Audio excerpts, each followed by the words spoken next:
रोहतक के इस्माइला से जिला परिषद की पार्षद नीलम के नाबालिग बेटे के अपहरण के मामले में आज इस्माइला गांव में पंचायत हुई, जिसमें आसपास के गांव के सरपंच और इस्माइला गांव के ग्रामीणों ने भाग लिया।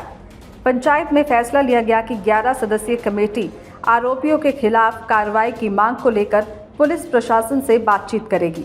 गांव के सरपंच विकास ने कहा कि अगर प्रशासन की तरफ से कोई कोताही बरती गई तो पंचायत कर कोई बड़ा फैसला लिया जा सकता है।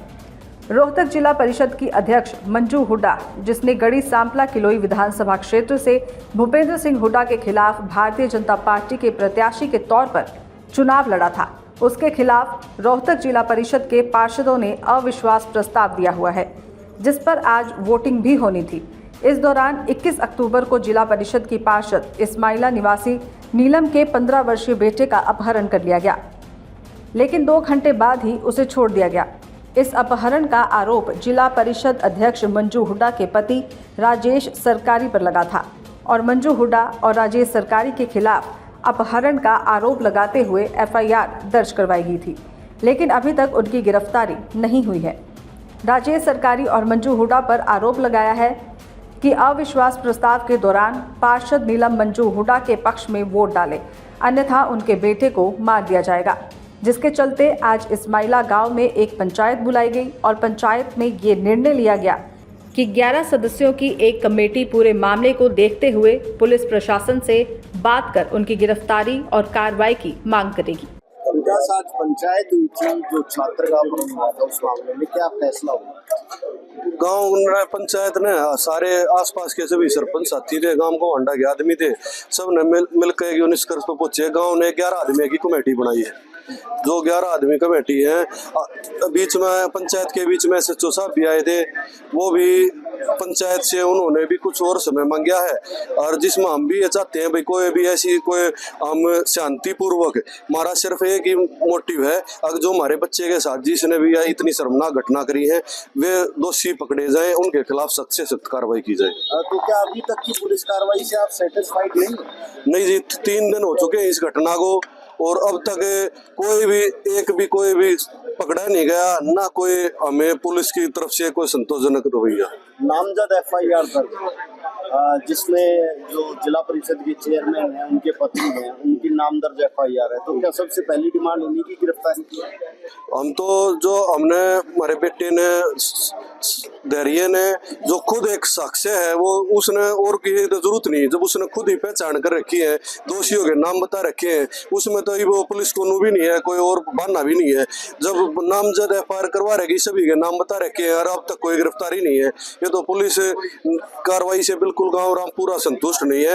ये हमने 11 आदमियों की कमेटी बनाई है गाँव ने, हमें अपने SHO साहब से मिलेंगे और SP साहब से मिलेंगे और अगर देखो वहाँ से क्या निर्णय लेते हैं, फिर बाद में 11 आदमी कमेटी निर्णय लेगी। सेटिस्फैक्टरी नहीं हुआ तो बड़ा निर्णय भी हो सकता है। बिल्कुल बड़ा निर्णय भी हो सकता है जी। देखो ये तो एक सामाजिक इतना एक ऐसा घटिया काम कराया है, हम तो जिसने भी कराया है यार ये नाम तो खुल रहे हैं, लेकिन एक बच्चे को उठाना, एक घर से एक छोटे बच्चे को उठा गए, एक छोटी राजनीतिक अपनी मंशा को पूरा करने के लिए हम तो घोर निंदा करते हैं इस बात की। जबीर जी, आपके बेटे का अपहरण हुआ था और आज आप पंचायत के सामने मौजूद रहे हैं, आप लोगों ने पंचायत बुलाई थी, तो किस तरह से अभी तक इस मामले में कार्रवाई चल रही है? देखिए, कार्रवाई कल हम SP साहब से मिले थे, तो SP साहब करे हुए हम कोशिश कर रहे हैं, लेकिन ऑलरेडी कम से कम 2 से तीसरा दिन चालू है और काफ़ी लंबा टाइम हो गया।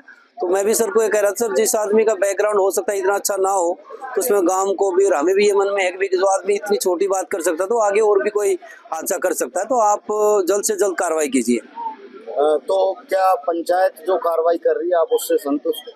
नहीं, देखो जी, मैं पंचायत से अलग नहीं हूँ, मैं तो एक छोटा सा पार्ट हूँ इस गाँव का, और ये पंचायत नहीं, ये मेरा गाँव है और सब कुछ यही है जी। पंचायत ये कि बेटा घर रहना तो मुझे घर रहना है, पंचायत ये कि आगे बढ़ना तो मुझे आगे बढ़ना है, मेरा खुद का कुछ नहीं है। मैं ये समाल गांव ही हूँ, मैं मेरा अपना खुद का कोई वजूद नहीं है। अगर मेरा गांव नहीं है तो मैं कुछ नहीं हूँ, तो हमारी पंचायत ही सब कुछ है और जो हमारी पंचायत निर्णय ले रही है वो 100% सही है, था और रहेगा। एक पंचायत में बात उठी कि जो आरोपी जिनको आपने बनाया है वो तो खुद आपके घर आते जाते हैं। बिल्कुल आएंगे जी, वो तो एक परिवार की तरह, मैं तो मना ही नहीं कर रहा हूँ, मैंने खुद ये बात खड़े होकर कही है तो भैया वो इसमें किस भाई ने उनका साथ दिया किसने नहीं दिया वो मैटर नहीं करता, वो तो सबका अधिकार, अपना सबका राजनीतिक अधिकार है। हम कहाँ डाले किसके पक्ष में डाले वो हमारा अपना पर्सनल निजी अधिकार है। और अगर हम पार्षद हैं 2 साल से सुख दुख में सबका एक दूसरे का आना जाना है तो बिल्कुल वो सही बात है। हमारी तो कोई आज तक बात ही नहीं थी, ना उन्होंने कभी आज तक मेरे को धमकाया, ना गलत कभी ऊंची आवाज में बात नहीं मेरे को। ये पहले ही आखिरी घटना उनकी। तो राज्य सरकारी आपके घर आते जाते? बिल्कुल आते जाते थे, मैं भी उनके घर जाता था, हमारी सारी बार बार मुलाकात होती, बड़ी अच्छी मुलाकात होती थी। उसने कभी ऐसा हमें शो ही नहीं होने दिया कि वो इस टाइप का बंदा है कि हम जिसको एक गलत नजर से देखे या कोई ऐसा बदमाश है।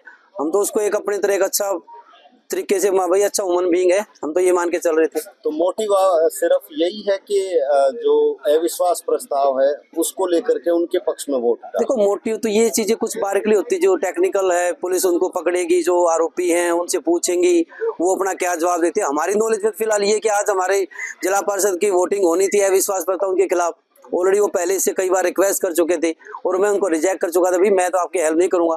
तो मे भी उनका यही रीजन होगा कि भाई इस बच्चे को उठा के उनको मेंटली टॉर्चर किया जाए और परिवार को फोर्स किया जाए उनके फेवर में वोट डालने के लिए, हो सकता है। तो पुलिस जो अभी तक कार्रवाई कर रही है उससे कुछ सेटिस्फेक्शन है या नहीं? देखिए एसएसओ साहब को हम जो भी चीज बोलते हैं वो हमेशा रेडी रहते। कल मैंने उनको बोला था कि जी ऐसे से आप एक थोड़ा सिक्योरिटी का कर दो, कम से कम इलेक्शन तक तो कर दो, तो उसने सेम उसी टाइम उन्होंने हमारे पास सिक्योरिटी भेज दी थी, इवन पुलिस की गाड़ी भी हमारे घर भेज दी थी।